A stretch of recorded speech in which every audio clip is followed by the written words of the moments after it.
Welcome to the Entrepreneurs Network radio show.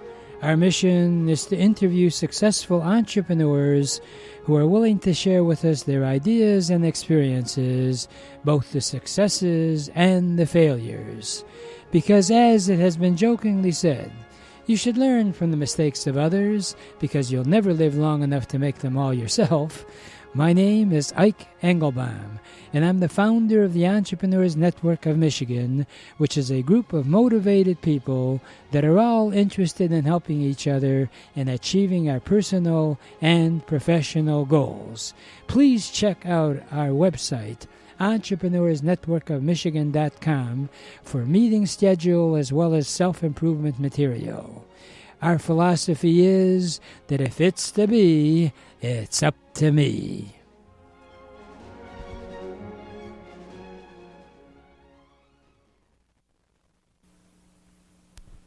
When it's time to move, don't trust all your memories and most prized possessions to just some guys with a truck. Get personalized first-class treatment from bonded and experienced moving professionals. If you're confused about all the details involved in moving from one household to another, call 1-888-489-8980. There's always the concern of who should I call about the utilities? How shall I handle my household appliances? What should I do about my pets? What do I need to handle in advance of the move? For a free brochure titled Practical Hints to Make Moving Day Easier, call Aberdeen Van Lines at 1-888-489-8980. We can even help you in selling your home or any furniture that you may no longer wish for your next move. Let Aberdeen help make your move a dream. So call 1-888-489-8980 now. If you need a helping hand to stay at home, or maybe you'd like somebody to provide transportation or grocery shopping or run errands for you, or maybe you're going to need help with bathing or personal grooming, or you need home renovations to enable you to stay in that home safely and securely. Or maybe you can't leave your home, but you need somebody to come in and do things like a doctor, a nurse, a podiatrist, a dentist, or to have your prescriptions delivered to you. Well, House Calls on Wheels is the answer to all of that. House Calls on Wheels provides both medical and non-medical services in your home. And all the medical services are covered by insurance. The non-medical services start as low as $10 an hour. So if you or someone you know needs a helping hand at home, call House Calls on Wheels for a free in-home consultation. And that toll-free number is 1-888-489-8980. All right? That's 1-888-489-8980. And we're on, and I hope you're on, and what a gorgeous day it is as we speak in beautiful Michigan. And you're going to ask me, why do you say that, Ike? Well, I'll tell you why, because spring has sprung, and unfortunately it's not spring high enough in temperature-wise, but what can I tell you? The truth of it is that as long as we don't have that solid sunshine called snow, I am a happy camper. In fact, you might want to go out and camp. But as an entrepreneur, you know you have to do a four-letter word or work on a four-letter word called WORK, work. And the joy of being an entrepreneur, if you're fortunate enough to have found something that you would do even without being paid, but do get paid, and you enjoy what you're doing, as they say, you'll never work a day of your life.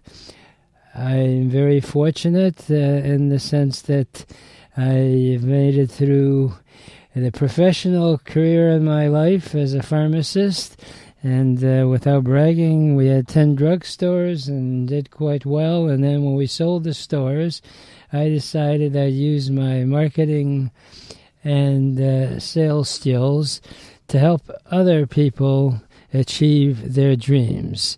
Yes, the American dream is alive and well, no matter what our politicians try to say, how other systems of our economy work. They do not work, folks, not as well as ours. And unfortunately, we're actually taking a flashback to childhood when it comes to the mentality of our politicians. It is shameful, absolutely shameful, that instead of doing what they were elected to do, they find petty stuff to sue one another and waste valuable time. And there are so many needy people out there, and so many people who would love to be able to be in a position of power, but frankly, it takes money to get to where they are. And in our daily lives, one way for sure to be self-sufficient is to find a career path that you can be self-employed. That's why we have our meetings this tomorrow, Thursday. We meet over at the Level 1 Bank, 37100 Woodward, southeast corner of Big Beaver and Woodward. You're welcome to join me. Free coffee, free snacks. You get a chance to introduce yourself, say what you do, and we have door prize drawing to be on the radio with me, and we are now able, because of the internet, to be heard worldwide. So as I like to say, we can make you almost famous and possibly rich.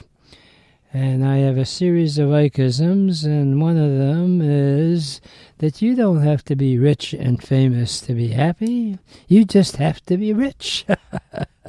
Anyway, to earn income, no matter what career path you choose, you need sales skills. And I'm a firm believer in a lot of the points that I've picked up along the way, and that is that no matter how good you feel you are, the key is just like in sports. Do you know of any sports team that doesn't have a coach? I don't think so. In fact, these are top-notch athletes who spent most a good part of their life to practice to be at the top of their craft and all the rigmarole that goes through to become a professional ball player. But despite all their knowledge, who do they need? A coach. Well, I am not a sports person. I love sports, but I frankly can't play sports. So I don't need a coach for that. But I'm sure that if you are in the same category, if you're in a career, you do need a coach for sales. And one of the top sales coaches that I've had the joy of working with is Don Zavis. He's an international, well-known speaker and trainer. And the only thing I'm disappointed about Don is that he used to be a neighbor here in Michigan. But Don Zavis decided, hey, this weather that we're having in Michigan ain't like it's in Arizona. I am moving to Tucson, Arizona. Is that the thought process that you went through, Don Zavis? Well, let me tell you that although I may physically live in Arizona, I'm in Michigan a lot, and Michigan is actually still home. When I think of home, I think of Michigan. So my heart's there, although my body may be here in Tucson. All right. Well, maybe we could come up with a song, Don. My heart is in Michigan. I haven't thought through all the rest of it, but maybe you can help me. Don, you've spoken to our entrepreneur group many times, and you're still doing speaking stuff. Is that right? Yeah, actually, probably busier than I've ever been. In fact, I'll be back in Michigan on August 16th. And I look forward to the opportunity to speak with speak to your listeners, and maybe you and I can do some things together when I'm back, and I'm very much looking forward to it. Well, good for you. For those folks that don't know you, why don't we go through the customary procedure that we have at our Entrepreneur Network meetings, and give us your 60-second elevator pitch. Sure. Well, I guess the easiest way to say it is, how a lot of people tend to struggle with sales and sales development, don't know the right things to do, maybe the right things to say. Well, what I do is I help them take the things that they already do well and make them better at it. Very good. And you've actually given me a list of various topics you've addressed, and at last count, there was over 50 of them around there. Yep. And that, is, by the way, might be a challenge for anybody listening, and that is, why don't you come up with your own objections? I think it'd be neat. They say when you make a sales call, the average salesperson makes 3 presentations. And number 1 presentation is when they're driving to the appointment. They say, well, I'm going to say this, I'm going to say that, and I'm going to say this. After that, I'll say this. Then during the presentation, they go through what they tried to remember that they had planned to do. Then the 3rd presentation they make, after they get in the car and drive away, oh my goodness, I should have said this. I didn't say that. And when he said that, I should have said this. Guess which one is usually the best presentation? It's the one you walk away from. Sure. Well, and that's one of the reasons that we talk about doing a debrief.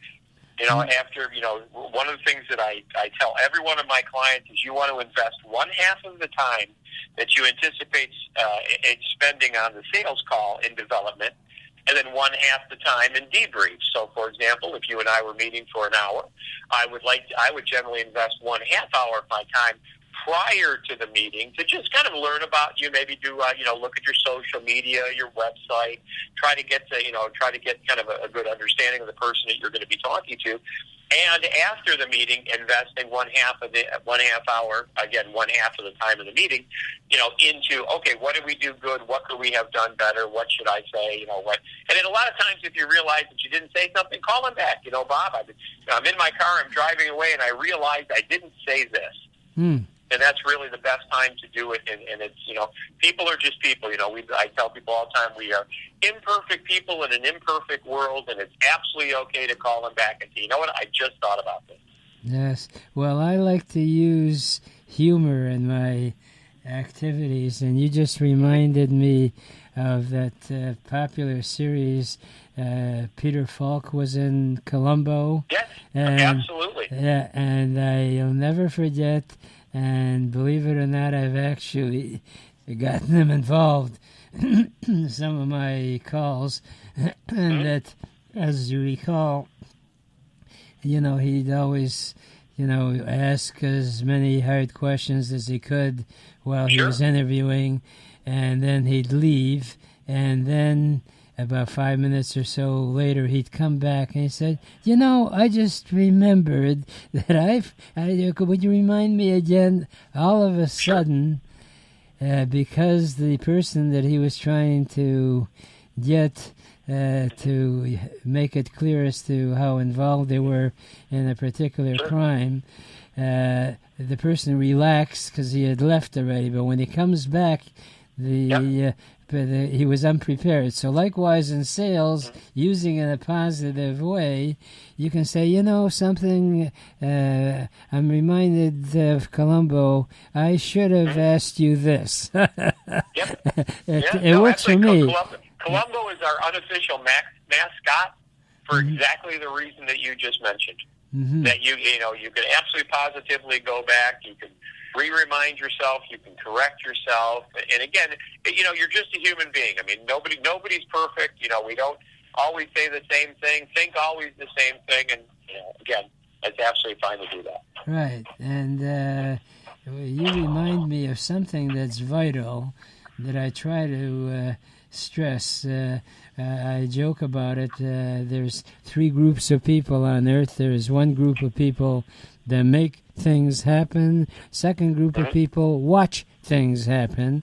And then unfortunately there's a third group of people that stand around and say, well, what happened? You don't want to get in that third group. So what is happening, absolutely, ladies and gentlemen, today that we didn't have before? And you brought it out so well, Don. You take some time to research your potential client, and we did not have the technology that we have today. You used to, what did in the old days, you'd try to rummage around. Let's say if you're trying to find out about somebody, you'd ask people that you thought might know a little bit about the potential client. Now you can Google, check social media, and it's instant, right? And then when you walk in, if you are at the top of your sales craft, you can actually make reference of something of the research that you did. And I'll tell you something, if there ever is a magic moment to connect with people or a way to do that, is bring out something personal. Hey, I see that you graduated from the University of Michigan. All of a sudden their eyes light up and you have an instant connection. Don, when we get back from our break, I wanted to give some stuff that people can walk away with, not fluff stuff, about one of the biggest problems salespeople have, and that is objections. Dealing with objections and how to overcome them. Don't go away, folks. We will be back with Mr. Don Zavis, international speaker and coach. Don't you dare go away. We'll be right back.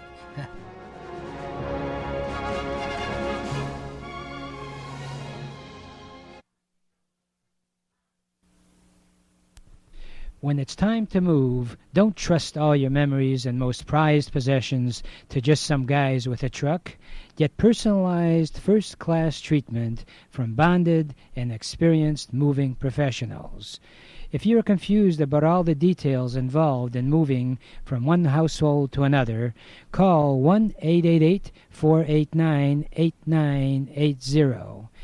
Is always the concern of who should I call about the utilities? How shall I handle my household appliances? What should I do about my pets? What do I need to handle in advance of the move? For a free brochure titled Practical Hints to Make Moving Day Easier, call Aberdeen Van Lines at 1-888-489-8980. We can even help you in selling your home or any furniture that you may no longer wish for your next move. Let Aberdeen help make your move a dream. So call 1-888-489-8980 now. I'm pleased to announce that I've teamed up with Leeway Foundation, which is a non-profit organization devoted to helping the whole system of growing churches through health education as well as prayer, as well as helping dozens of physical, spiritual needs for members that cannot attend the church. I like to title it A Church Without Walls. For a nominal fee per month, we now can help you reach out to your members by way of the app. We've customized this mobile app for small churches to form a partnership with a project named God's Warehouses. Now is the time to act if you want your church to grow in membership and increase church revenue. Please call 1-888-489-8980. Again, if you would like to have your church become larger and more self-sufficient, call 888-489-8980 for details. And we're back, and just a friendly reminder, we meet tomorrow morning at the Level 1 Bank, Entrepreneurs Network of Michigan, free to attend. Just bring your smile and your 60-second elevator pitch. And the Level 1 Bank is located at 37100 Woodward, southeast corner of Big Beaver and Woodward in Bloomfield Hills. If you'd like to register, call us at 1-888-489-8980. That's 888-489-8980.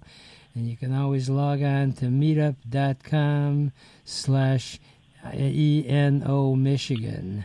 And we like to know how much coffee to make and how many snacks to bring. So it's always helpful if you do call ahead. We plan on having lunch meetings as of April 9th at Scrambler's Restaurant in Farmington Hills. So if you're not an early riser or breakfast person, that's 12 Mile and Orchard Lake Road. And you can call if you're anxious to get more information. So by all means, it's one thing to use technology, another of all direct mailing strategies. Nothing beats human being to human being communication. And when it comes to being an entrepreneur, when you're doing human being to human being communication, you need to have sales training. And it's not a one-night stand. Sales training is a lifelong commitment. And nothing ever happens profitably without making a sale.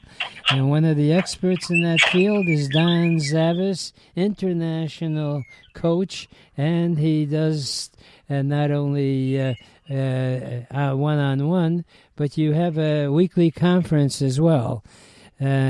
So, Don, you're doing your conference calls on Fridays, are you? Well, actually, we do a live broadcast here in Tucson, and for the guests of your show, they're welcome to come as my guests to join us for that. We do a live broadcast.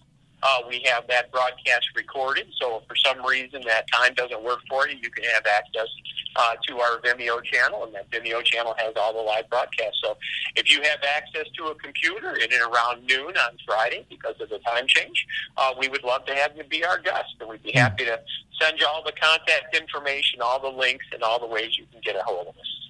Mm-hmm. So then if someone wants to get a hold of you, should they use the phone, or do you want me to filter them through our toll-free number? Absolutely. Well, there's a couple different ways. Certainly, they can reach out to me directly, which is area code 248-497-5869, or they can contact you on your numbers, which I'm sure you'll be able to share with them, and get the contact information from me through that as well.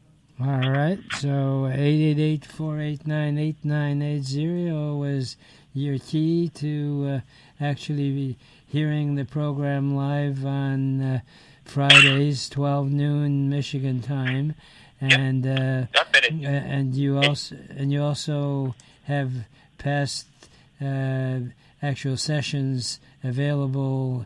We do. So there you go. All right. Well, great. I put you to a challenge before our break, Don, and that is dealing with objections. Do you want to address that?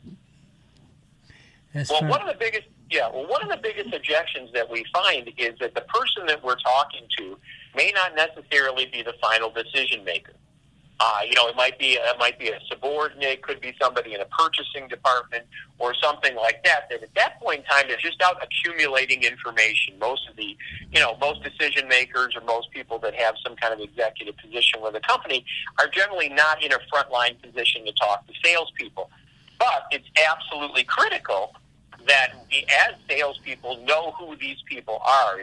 Because if you think about it, the best, if you've got a person that's really not a decision maker, the best that they could do, or the best that they could say is maybe, or some version of, I'll talk to my boss, or we'll think about it. There's always some type of a secondary step that needs to take place. So I like to be able to know right off the get-go, who really the players are. But you want to do it in a way where you don't emasculate the person that you're talking to, right? Because if you're talking to someone, you don't want to say something like, "Well, are you the decision maker?" Decision maker is such a salesy word, and it really what it does at that point in time is it invites a lie. Mm-hmm. And the idea of inviting a lie is that when you ask a person a question that they may be involved with, but it's really not likely. You invite them to lie. Again, they've lied with so many salespeople, and they kind of do so for the perception of their own self-protection. So what I like to be able to say when I'm talking to someone is I don't want to emasculate them, but at the same time, especially in a bigger company, right? If you're in a larger company, they may have some type of leadership person to talk to. They may have a finance person that gets involved. Maybe somebody in purchasing. So there's probably some other players that are behind the scenes. So I would say, Ike, if you and I were talking, and you are the type of company that would likely have other players, I'd say, let me ask you a question, because I know you and I are going to, work together probably about 99% of the time. But besides yourself, who else generally kind of gets involved in these kind of decisions? Mm-hmm. And what ends up happening is because I haven't emasculated you. I've said, you and I are going to be involved probably 99% of the time. But who else generally gets involved? Now, at that point in time, they can say one of two things. Mm-hmm. One thing they could say is nobody, just me, right? Which happens a lot, right? Again, you're inviting that lie, no one, just me. Then I like to go a little different, a little deeper. So I might say, so you don't have to run it past like a purchasing person, finance person, president of the company, nothing like that. Mm-hmm. And generally at that point in time, they're going to say, well, no, I have to talk to my boss or I have to talk to the controller. And now you kind of know who those players are. Right? Or they might say, well, generally, Bob from purchasing would be involved and, Kathy from finance. And I'd say, okay, great. Well, thank you for sharing that with me, Ike. But let me ask you a question. The last thing I want to do is kind of go in a direction that may not be suitable for Kathy and Mike. Do you think it probably makes some sense to have them, at least at our first meeting? Obviously, you and I are going to do the vast majority of this. But you think it kind of makes sense to have them there at the first meeting just so we can make sure we get their input early on? And 99% of the time, what you're going to hear is that person say, yeah, that probably does make sense. Mm-hmm. So now you've taken a person, you haven't emasculated them, you haven't, kind of made them feel bad or that they're not, that they're unimportant.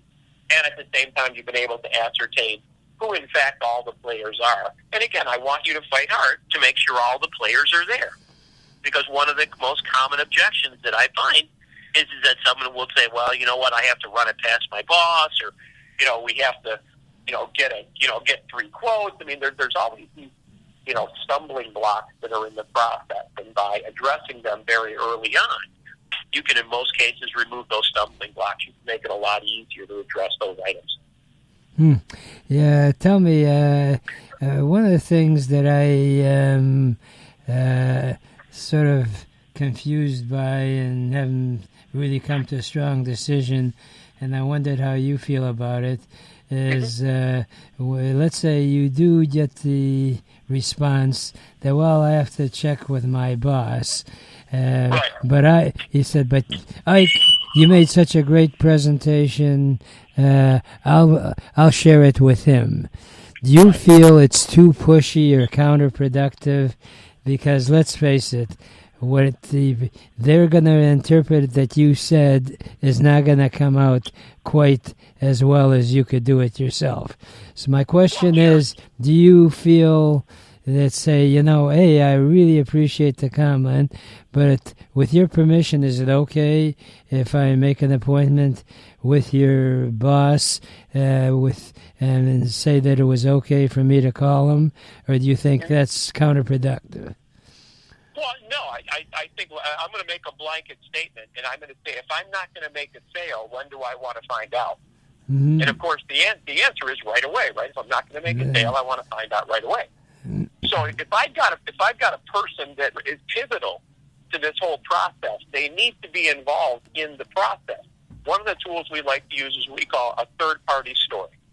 And all a third-party story is kind of an actual illustration of a similar situation that you had and how you effectively solved it. So say, for example, I determined that there were other players, other decision makers that are involved in the process. And I'd say, Ike, I had a similar situation take place probably about 6 months ago in Novi, a little bit bigger company. By the way, out of role play, you always want to stay a little bit bigger company. You want them to feel comfortable that you work in not only the size of the project they have, but even projects that are larger. So now that sounds great. So I had a similar situation happen, 6 months ago, a little bit bigger company in Novi. And I had worked on a project with one of the people that they have in their engineering department. We probably invested, got 40 hours of our time. We were so happy. Don, I hate to cut you off, but radio, as you know, is very time restrictive. So the answer, as best I can summarize, is that keep the door open and relate that, hey, this has happened before and this is how I solved it. Fantastic, sir. We'll talk again next week. Right now, I only have enough time for my favorite parting thought, which is, if you really want to get anything done in life, you'll find a way. And if you don't, you'll find an excuse. And there is no excuse for not achieving your dreams and goals in America, because it is the greatest country in the whole world. Remember, a goal is just a dream with a deadline.